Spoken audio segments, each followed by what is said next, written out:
and all that, Roman times. Too much alcohol. Oh, all right, y'all. Story time with Chris Chaos. Dun dun dun. So it's not so it's gonna be separate from the iPod. Yeah, right. We'll go figure it out. All right. So I'm gonna talk about a book That he read. that I read That I want to know about. called Ancient Mexico. It came from Library of Vino. Purchased. Is that by gonna Roma. show the other way when you put it on the camera? Like reverse? No. That's backwards. Yeah, I don't know why it's doing this. Weird. It's an old book too. I'm still kind of cold. You got a sweater. You're whack. No, I'm just kidding. Probably because I don't do certain things anymore. When was this? Like 1950, right? You haven't read it at all? Nope. I was waiting on you to tell me about it. I was gonna start reading it, but then you told me you did a book report on it. What is that picture? Like some dude on skate. I didn't do a book report. I just wrote some notes. All right, whatever. What's it about? Pretty old. It's about pre-Hispanic Mexico. That's not how I wanted you to tell me, but go ahead. All right. All right, so these are some things that that were like, whoa, blew my mind, at least. So this is very interesting to me. While Europe was going through its dark ages, America was flowering in superb cultures. The golden age of Mexico is known as the Classic Period, which is from 150 BC to about 800. That's like 900, almost 1,000 years. Yeah. So while it was like the supposed dark ages over there, we were like building this empire. And you know what's interesting? They only call it the Dark Ages because that was when they banned, like the church ruled everything. So they banned music. No one could really. You weren't supposed to know how to read, especially the Bible. Right, it was banned. Like back then, bro. Some people legit thought that reading out of a book was magic. They're like, how are you pulling words out of a book? Man, it kind of is magic, but it's not evil magic. It's like knowledge magic. All right, so let's see. The last stage of the Classic Period was mercifully, it had become complacent and smug. It was very short. It was a terminal period of degeneration, disintegration, migrations, mass warfare, long and brutal invasions, and terrific confusion. This is here or over there? Yes, okay. This is Mexico. This sounds to me, if Roma were here, he would say when the Black Hand showed up, because it sounds like all those years were when, like, blossoming. When they built the pyramids, they were. No Europeans were messing with it. Yeah. Right before Apocalypto, if you saw that, like before they just killing each other, But is it true? Like, 'cause some people say that every empire rises and falls. I believe that. Like the Roman Empire. Nothing lasts forever, bro. So that someone even say, like, because America's a very young empire, so it might have its... When did we find? What was it? 1776. 76. Yeah, 1776 to what we're in 2023 now. So yeah, not even. Couple hundred years. Not even 300 years. You're talking about 1,000 years that they had over there. Damn. So it is also a complete mystery to us because the gigantic ceremonial centers in many regions of Mexico, pyramids, were abandoned seemingly at some time between 850 and 900 without knowing why. Sounds to me like they stopped appreciating what it was about. You know what I'm saying? Like people stopped going to church. Yes, basically, it's like right now, people go to church and people work to keep it up and people volunteer there. Like, not everyone gets paid to make the church, right? But if some shit went down and people abandoned churches, people would just be like, well, fuck those buildings. You know what I'm saying? They ain't shit. Yeah. Most historians have occupied themselves with the disintegration or abandonment of part of the Maya area without realizing that the same disintegration took place in many other parts of Mesoamerica, which is North America. So it sounds to me like it was something happened and it just hit everywhere at one point. All of America. Makes me wonder. Several hundred Classic Period sites in Mexico give a good indication of a large population with a stable society and of intellectual activity, rivaling that of other sections of the world during equivalent periods. So they were smart. They had like education and shit. And this is still before the conquistadors came? Yeah. So I say we because I'm Mesoamerican too. I'm a descendant of that.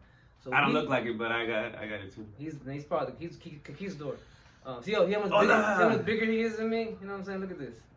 That's why I made him sit on the floor. This is what happened. These big motherfuckers showed up and we wrote basically. Not true. Yeah, give me your women. It sounds to me like we fucked ourselves over before y'all even got here. Before the conquistadors even got here. Like it was like the end of just because they started getting like complacent and spoiled, I guess, which is kind of happening in America. Because the conquistadors, they do write in their writings that like they saw human sacrifices. That was already going down when they got here. It's not like they brought it. We were already doing that. Man, it really makes you wonder. Well, actually, I've had some of a theory about this, and it would explain the big dying off, but it has to do with a cataclysm. A cataclysm. I wish I had my phone. Keep talking. It's like almost like an event that's almost gonna destroy everything. Yeah, right? yeah. In my opinion, the cataclysm that came was a comet or something that hit and caused a lot of dying off. You know what I'm saying? And then if you're asking, well, how did that lead to people killing each other? I'll tell you why. Because remember, these were people who very much looked at the stars in the sky and the land, and they those were the signs of like how to lead their lives. Yes. So imagine if you thought that because of something bad that you did, the sky sent this burning rock to kill you and your people. Well, what I think that they started doing is they started sacrificing each other because they thought that would appease the sky. Like, oh, if we sacrifice people to the sky, it won't do that again. Right. So appease it. Yeah, that's in my opinion, and I'm not a studied, learned guy at all. This is just me watching documentaries, reading a lot of books. But I think that that the fact that something like that might have happened might have been what made the people turn to sacrifice and even ritual war, murder, whatever you want to call it. The chaos that ensued. Chaos, yes. The end of the empire. All right, so before the Mayans and the Aztecs, there was other people. Wait, I have one more. Wait, Go. Because 9/11 here changed everything for us. We gave up freedoms for security. And there's a quote by Benjamin Franklin: "He that would give up certain freedoms for security deserves neither." You know what I'm saying? And that's what happened, bro. Bars. Yeah. All right, so Veracruz was the home of the Huastec, Totonac, and the Olmec people. The Olmecs, is that the ones that do those faces?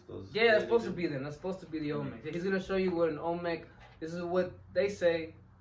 Use a minute, boom. Like, I'm going to put it in front of it. Doesn't it match, kind of? There you go.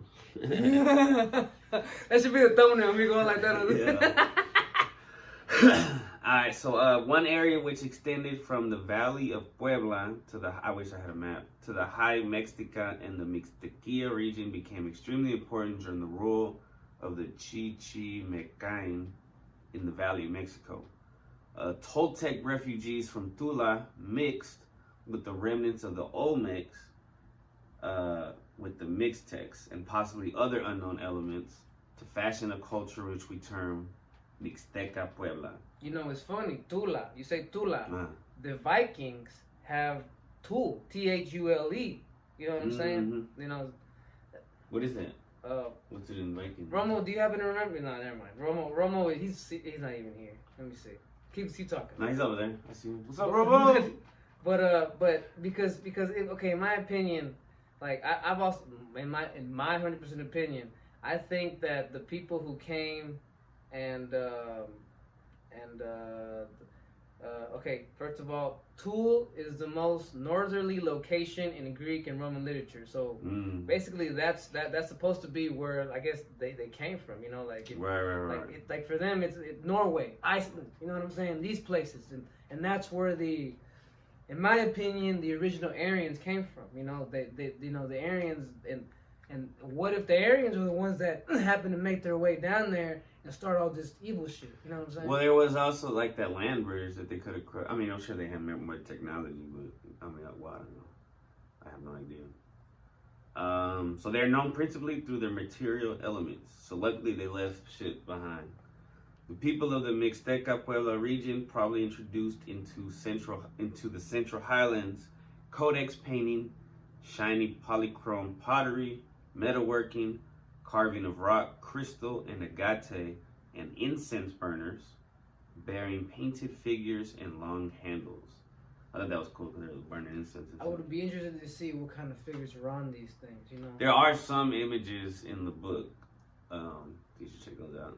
The Itzas at Tayasal were the last big Mayan group to be conquered by the Spanish, holding out until 1697.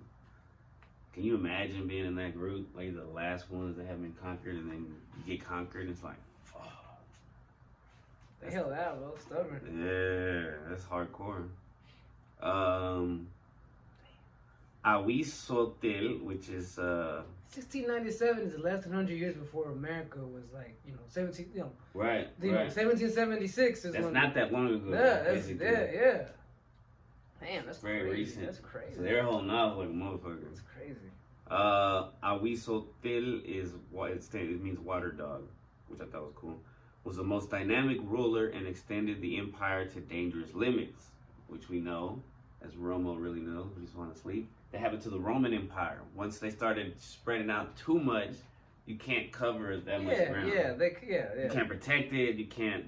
It's just not gonna be. Yeah, because for example, and here's how the Roman Empire got taken down. I think it was, like you said, their empire got too long, so the enemy attacked the capital, and if your soldiers are on the way on the other side, you can't. There's you know nothing they can do. They never make it. Yeah.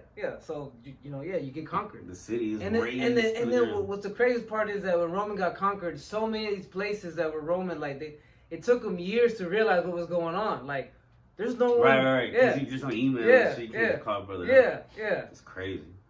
Moctezuma II was the son of Axayacatel. His mother was from Tula and a descendant of the royal house of the Toltecs. I thought that was cool because it's like fucking like Game of Thrones and shit. The royal house of the Toltecs. Like there was like royal families and shit. Like they made it seem like in history that they were just like savages. And shit. That's why some of these kings that were like 12 or 15 years old, because they were raised and they were raised to be there. You know what I'm saying? Like from birth. They raised them differently than the Europeans raised children. Yeah, they were. It's like how but you even have it then like in kingdom times. You had teenage kings. Right. Teenage emperors even back in the Roman Empire, because they were raised for, it was the bloodline. They were descendants of, like you said, so and so who was already a ruler. So they. And if you were just the next in line, you just became the fucking. Yeah. Once again, Game of Thrones type shit. I don't know that. I mean, that's where I'm sure they got it from. Like, yeah. Oh yeah. But they had like the houses. They would do that with the Vikings too, like certain families and shit who would gain prominence and stuff. All right, so this is cool because they started getting into trippy shit.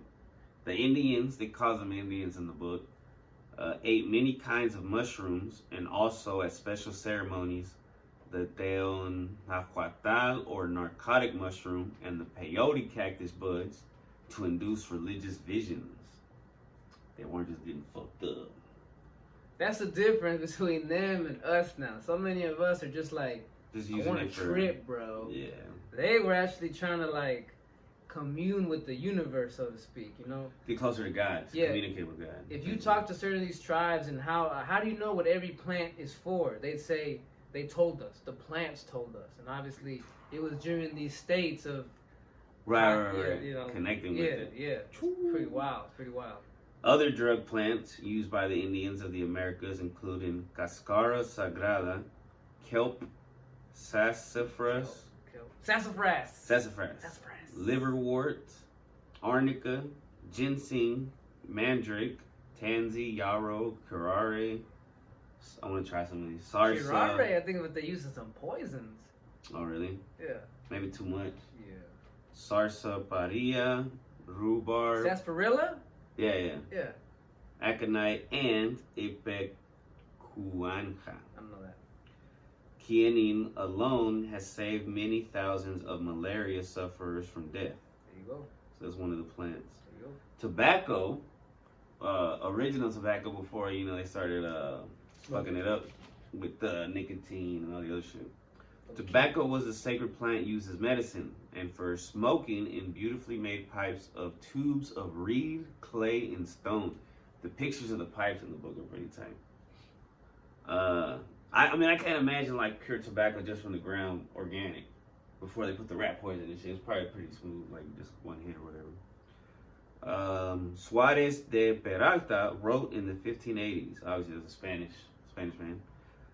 And they have some tubes or reeds which are full of tobacco called pisitiel, which is ground up with lime and other roots and liquid. Lime as in lime L-I or lime L-Y? Lime, I think like limestone maybe. Okay. And they make from these ingredients a mass with which they fill their smoke tubes that they call boquietel, and burning the point of this tube. I guess they didn't have pipes over there in Spain or something. And burning the point of it, or maybe they only have wooden ones. They stick the other end in their mouth and suck on it and draw out a smoke that does not smell bad. And then they blow smoke, and it is so strong that it makes one sleepy.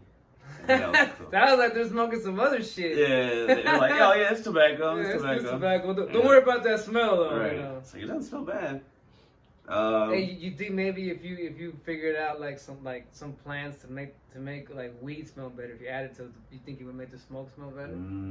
Probably. That sounds like what they did. Yeah. So it's kind of disguise the smell from the. You're like, look at these narcs. Yeah. From Europe. I know, right? All right, so then they start getting to the law. I just went in order, like, the things I like, because one chapter is, like, education, the law, religion, just goes into like that.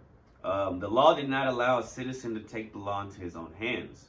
The husband of an unfaithful wife catching her flagrant delito, had to bring the case before the courts. Only fair.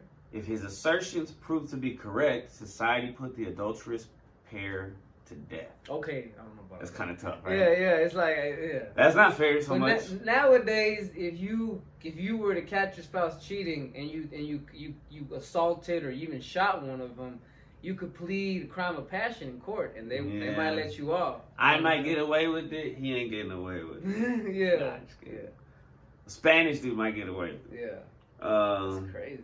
Yeah. I wouldn't do that. Native Americans have something similar, but I don't know if they killed the adulterers. They're probably just like disowned them, say get out of here. Yeah, like you're banned from this tribe, go to another. You know what I'm saying? You gotta go to the bad tribe. They might burn their like a letter in their head, but you know that's Bible stuff. The efficient, dramatic, and savage administration of justice by society made private vengeance unnecessary. So there wasn't a lot of like side crime of people trying to do their own vengeance. Yeah, it sounds which is like, good and bad, yeah, you know. It sounds like the law was fair. I mean, okay, I don't mean fair, but like they would. It was very strict. Yeah, it was like almost like Old Testament style law without having had that influence. That's crazy. So they were like on the same wavelength in a way, you know. All right. It was said that the souls of children who died at birth went to the 12th and 13th heavens. This means that there is 1 through. I know. So what's 1, 2, 3? Yeah, it's crazy. I've heard about 7th heaven. I don't even know what it is, but I've heard about it. It's a show. It's a white people who molested. Whoa! Didn't they get accused of molesting or something? Yeah. He's right, but here's how it happened. His accuser recorded him calling the guy and telling him about what he did. And the guy on the phone, not knowing he's being recorded, admitted it and started breaking down and crying. And obviously they put that out for the media and shit. Damn. Anyway, so they went to the 12th and 13th heavens to await the destruction of this present world. You read like it's going to wake you up over there. So that humanity might begin anew. Now they thought this. You know, the Christians think this. There's going to be a revelation, it's going to end, and we're going to start over. They thought this too without that influence. Maybe. Because you're saying maybe the Aryans had some influence at some point. Who knows? Makes you wonder who the source of the original story. Old Testament, you know? Well, that too. That's what I'm saying, because if it's, like you said, this sounds really Old Testament style, you know? Yeah. And it was being spread all over the world. This is no Wi-Fi, no nothing. You know what I'm saying? And this almost sounds Nordic because there's the tree of life, and this says that those kids, when they're dead, while they are there, they partook of nourishment from the milk tree. So I'm assuming there's like a Fray Andrés de Alcubis. Oh shit, tea's ready. Tea's ready, Romo. Put a straw. You grab a cup. Not the Texas cup. That's my cup. These are the laws that the Indians of New Spain, or Mexico, they're trying to call it New Spain, had. If the son of a noble was a gambler and sold what belonged to his father, he died for it. Secretly drowned, but if he was a commoner, he was enslaved. Any witch who brought evil upon the city would be sacrificed. If anyone sold a lost child into slavery, he in turn was enslaved. That's a good law. Right? That one. The which one is iffy because how can you prove you could it? just accuse a random person. Like, if some shit starts going bad in the city and some new person that moved in, this bitch is a witch. Yeah, you could just be like, it was her. Right. That's even though you brought in the rat on accident. Yeah. Like, Like, oh, I wonder what's going on. Who poisoned the rice dish? You know what I'm saying? You know what I'm saying? Rat turds because of you. And his purchase price divided between the child and the one who had bought the child. That's justice, bro. Like, real talk. Like, right now, if kids who were trafficked were able to get money back and start a new life from having been trafficked, that would be justice. Yeah. It was a law that if an imprisoned slave, there was a law that if an imprisoned slave released himself and reached the patio of the palace, he was freed from servitude. Wait, say that again? So if an imprisoned slave freed himself, and reached the patio of the palace of the ruler, it's like a video game, right? Yeah, bro. If you hit the checkpoint, you free to go, bro. But I think probably to get there would be hard. I bet you there was guards, so many guards everywhere before that spot. Yeah. Oh my god. Then he was freed from servitude. Sale of... We could do a movie just on that plot right there, bro. The escape, oh my god. The idea. Go ahead. There was sale of pulque, which is an intoxicant. Yes, that drank. Was allowed only under certain restrictions. Yeah. So if you sold it in times where they said, no, you're not supposed to be selling it, if it wasn't like a specific worship day or something like that, or you weren't of a certain class, and you get arrested for fucking with it. You don't have a pulque license. Right. Yeah. A peculiar twist to stern Aztec justice was that a murderer might go free by paying damages and obtaining the support of the family of the deceased. I would find that hard to believe that ever happened. Like, there's gotta be some time like if I knew let's say I knew one of my family was like an asshole. I was like, yo, he kind of had it coming to him. He was an asshole to everybody. So you know what? Pay us a couple stacks and we're even. Yeah. Maybe more than a couple stacks. That could lead to like. I know. It's crazy. That's like. You could get a hitman, basically. You know what I'm saying? Like, you know what, so and so, but you know what? You take them out. We're not gonna accuse you. You know what I'm saying? Right. We split the insurance. Yes. That's what that is, basically, bro. That's fucked up. That'd be a funny movie too. Like if we did that back then, they're trying to commit insurance fraud. Yeah, these motherfuckers trying to figure some Always Sunny type shit. Yeah. But back then, hell yeah. All right. The education of the child began on the day of his birth. Oh shit! With long speeches by his parents and relatives telling him of his destiny. Oh, I thought that was bro, what the fuck? I just came out of here. Y'all been telling me what what you about to do? I'm like, and like you must grow up and become a wise man. Warrior yeah. Although considered as small adults and fully fledged citizens from birth, children were treated with great affection and were often addressed by their parents as priceless jewel. Hey, I only laugh at that because of the Birthday Memories podcast. We use that word precious. Priceless. Oh, priceless. And then it says, and precious feather. Precious feather. I don't think we use precious, right? No, we did not. Priceless. No child ever felt unwanted in Mexican Indian society. That's dope. Great. Yeah, that's dope. If we had that now, we have so many more smart kids. More happy people. Productive kids. Yeah, less people with depression and shit. Yeah. Over there eating people's dried fruits and shit. Just staring. A system of numbering developed by pre-Columbian Mexicans, that means pre-Columbus, ranks among the greatest intellectual achievements of man. Yeah, that last sentence about what he said, I wonder why. You know what I'm saying? Because that tells you something, bro. If this society hit its greatest period in a time when they were praising the kids and really focused on motivating these kids. What else? I mean, you could put 2 and 2 together right there, bro. You know what I'm saying? Some believe Mayans invented it by carbon-14 dating but carbon-14 dating says it's to the Olmecs, so it might have been. So we really don't know, but it's older than the Mayans.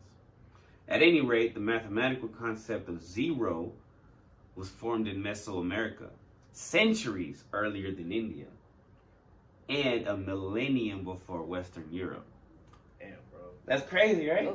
That's like a fact that we should all fucking know. Those conquistadors set the whole world back. Like, they did, like hundreds of years of what they did. Like, it seems to me like it's crazy. The culture was incredibly smart. You know, like they could have easily came and just introduced Christianity in a positive way, but they used it to try to conquer. Yeah.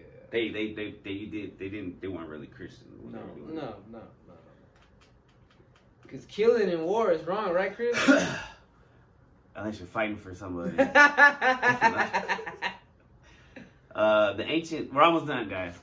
We're 25 minutes. Oh shit! Not bad. First book report. Yeah, the ancient Mexicans had delicate and refined taste, and gracious living was known to them many centuries before the Spanish came to America. If there really be, and then this kind of skips around. I skip around. If there really is a psychic unity of mankind in art, which I guess has been discussed before, there is evidence of it in the figurine making instinct in Mexico.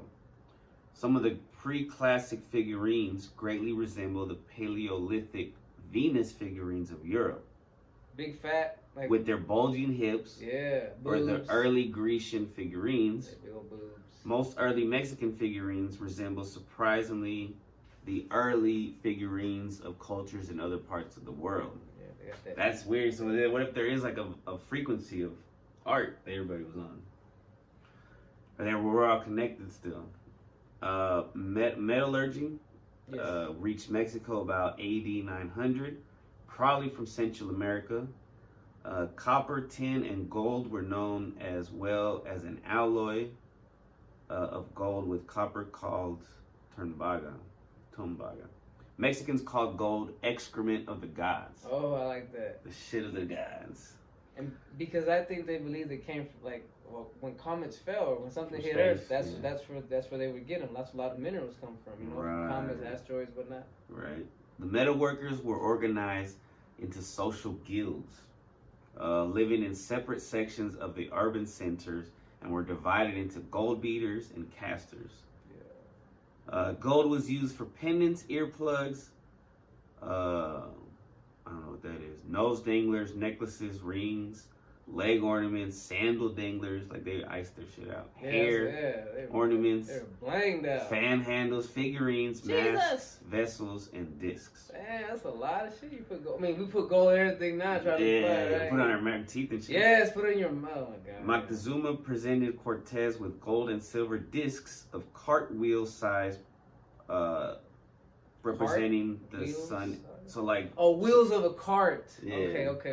So it's like a big ass silver and a big ass gold. Yeah, and I heard that's where he fucked up, because when he saw that, he's like, these fuckers. Balling. Yeah, these fuckers have gold. Let's take their shit. You know what I'm saying? Yep.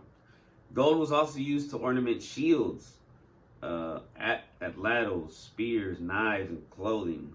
Gold dust in goose quills was used as money.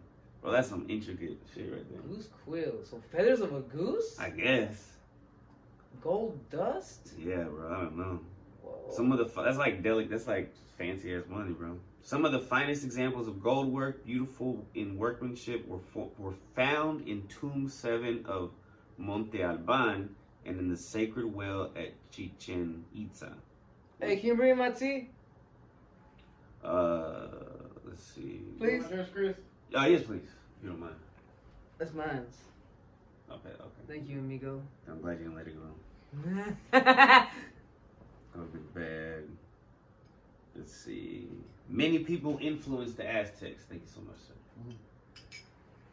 The craftsmen of nearby Culhuacan and other surviving Toltec centers were responsible for the ideas seen in many works, such as serpent walls, that remind me of you, with crests, which were called Coatepantli. Damn, I gotta look those up. Serpent walls. Friezes of warriors, chacmuls, serpent columns, and serpent heads on balustrades.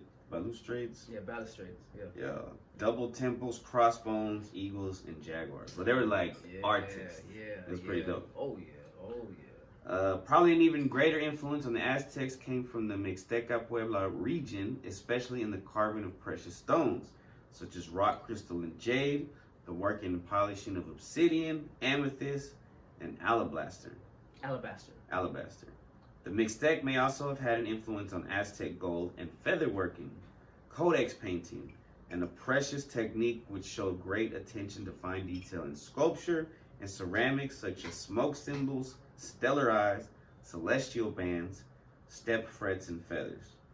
It is notable that the art of the Aztecs took a sudden spurt when they began their conquest of the southern regions of Mexico. Because, all right, so I don't know if I wrote it down, but the Aztecs weren't always as powerful as they were, right? They used to have to pay humiliating, what is it called? Tributes to other rulers. So when the Aztecs finally became powerful, they used to make them. You know what's crazy? Because that is the exact same way the Khazarians, the Khazarian Empire came up. They became a really powerful force in Europe. After being treated like shit from the other ones? Yeah, and they used to have to like do the same thing. They used to have to pay tribute to, and they hated them, right? They hated them all, you know. And once they created monsters. Like and once they got some power, they took the fuck over. That's what that is. Yeah. See, bro. See, I'm telling you, synchronicity within the history. Or like I said, maybe some of the same people. They whispered in some ears. The hands. Shout out to Roma. Let's see. They probably brought them with them only their own severe geometric but dynamic art sense to which they adapted styles from various parts of Mesoamerica. Let's see. It's crazy. So and then they get into the Mexican pyramid. I don't know who this is, but Joyce says the Egyptian pyramid represented a building in itself, while the Mexican pyramid was in essence a mere accessory. It was just like stability to the building. That explains the difference because I tell you what, bro, go get those two pyramids. Go get those two pyramids. Where they at? Right there, behind the snake. Oh yeah. I mean, I don't have to show. So like the main part is. Yeah, it's this like, is what it's about. Yeah, and this is just the base. Yeah, it's like all about. It looks like it looks very decorative. You know, it's like if you saw this in your town. It also can last long. Yeah. You see, but if this is the building. Yeah, and if you saw Egyptian pyramid, it's just the thing. It's just a triangle. You know, there was. It is the building. Yeah, interesting. It is. That's interesting. That's cool that you had those. Yeah, I got like two more. Yeah, but that's interesting, man. Like, cause I always wondered like why the ones in Mesoamerica are so much more intricate. It seems, you know. They're more temple-like in a way. Whereas on the other side of the world, they're just these triangles in the middle of the fucking desert. Yeah, that's it. It is weird. We're fancy, bro. We're extra. We're extra, bro. Yeah. I mean, and that continues today with the quinceañeras. Yes. Our style is like not flamboyant, but kind of like flashy in a way. Have you seen how if you go to Mexico or even here where you have a lot of Mexican businesses, how they do the desserts? Like the ice cream, they go over the top. Yeah. They add so many different things. Yeah. Whereas over there, just like, here's some ice cream. Yeah. You know what I'm saying? Yeah. Like, that is interesting. Yeah. It's a show. We gotta put on a show. Yes. We're flashy. We're bougie. Right.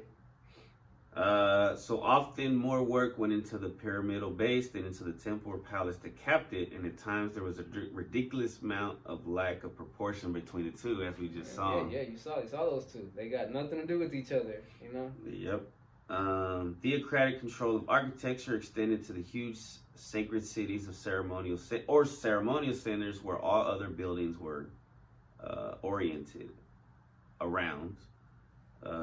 Open control plazas in which stood the temples, palaces, market, ball courts, observatories, dance plazas, so they could do the samba. Yeah. And houses of the rulers and priests. Villages of agriculturalists around the perimeter of the sacred city supported the priests, craftsmen, and nobility that lived there. So this is like a bumbling society that just worked. Everyone had their place. Yes. You know? Besides unskilled labor, the projects required expert masons, sculptors, and architect engineers. It is obvious that many Indian towns were carefully planned from the beginning, Excavations prove that they were constantly in the process of renovation and expansion, which is what Mexicans do to this day. We're always like renovating the floors and fixing the houses, making them bigger and shit. He's right. He's It's right. weird.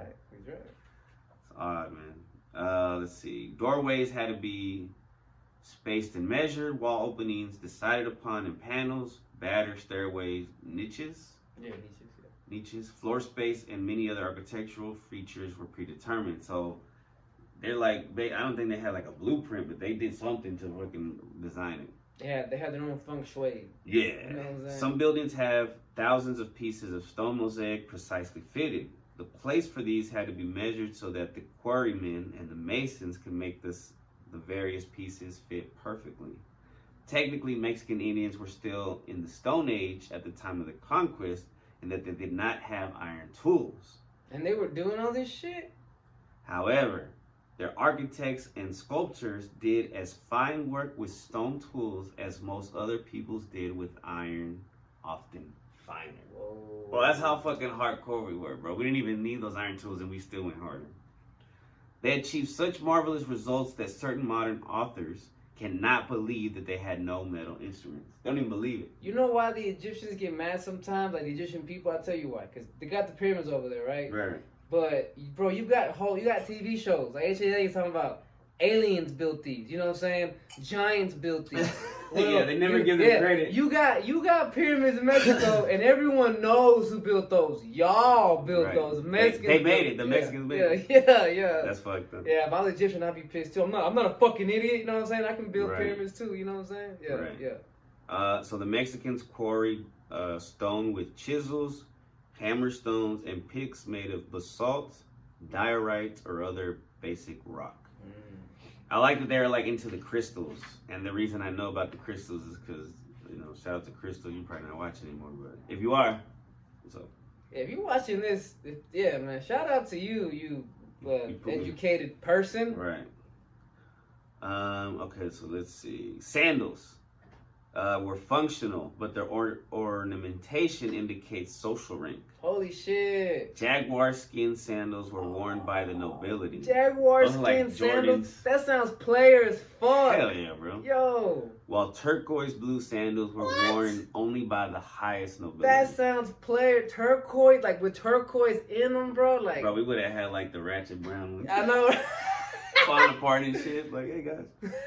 Clavijero states they use sandals made of thick fibers of the maguey or something?